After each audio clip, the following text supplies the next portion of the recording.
Classico was table wine, and Pierre Antinori introduced Cabernet Sauvignon, Cabernet Franc in 1971, and for the first time he aged the wine in small barrels instead of big casks, like we were doing all over Italy, like barrique imported from France.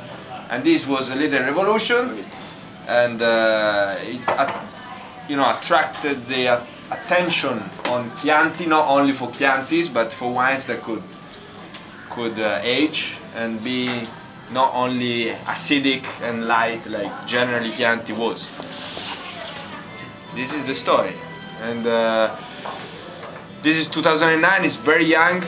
It's extremely young actually, and it sounds very mature. Very mature. It sounds mature. So 2009 was quite lushy, opulent vintage because it's quite warm, but what you get here is not aggressive tannins, despite it's very young, because what we do is everything to keep the tannins very soft and elegant. Tignanello is a vineyard, single vineyard. The top part of this vineyard is called Solaia, because it gets the best sun, and Solaia is also the name of our top wine, which is exactly the opposite blend of Tignanello. So Tignanello is 80 Sangiovese, 20 Cabernet, of which 5 Cabernet Franc and 15 Cabernet Sauvignon.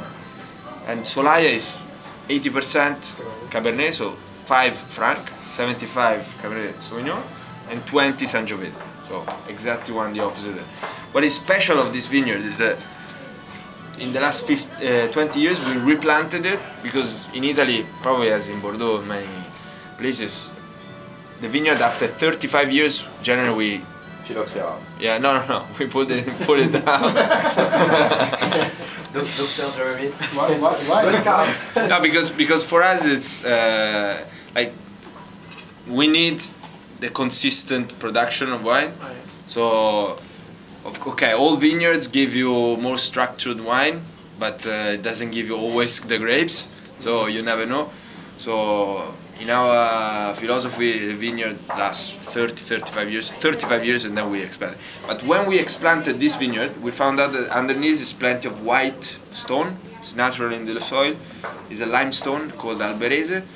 When we replanted the vineyard, instead of planting the vines in the earth, we dug some trenches, put the vines, fill the trenches with white stone. So now the vines don't stand in the earth, but in these lanes of white stone that reflect the light, so you have better photosynthesis. And basically we get the grapes ripen 1 week, 10 days before than the vineyard next door. And this changes everything, because to produce great wine you need one thing: ripened grape. And Sangiovese is a very late ripening grape, like Cabernet, and late means beginning of November. Beginning of October, and that's when it starts raining, and you don't want rain on your vineyard. So basically, we can always pick up the grapes at the end of September, very beginning of October, and it's always perfectly ripened, and so balanced, and so consistent. Even in bad vintages, Solaia and Tignanello, you have perfectly ripened grape, and this really makes a difference. And during the day, it absorbs the heat. The stones absorb the heat, and during the night, release the heat, so you don't have humidity, which is the worst enemy. It brings fungus and all disease, and also is a good drainage for water. So many good things, and all kept natural, because it doesn't change the composition of the soil.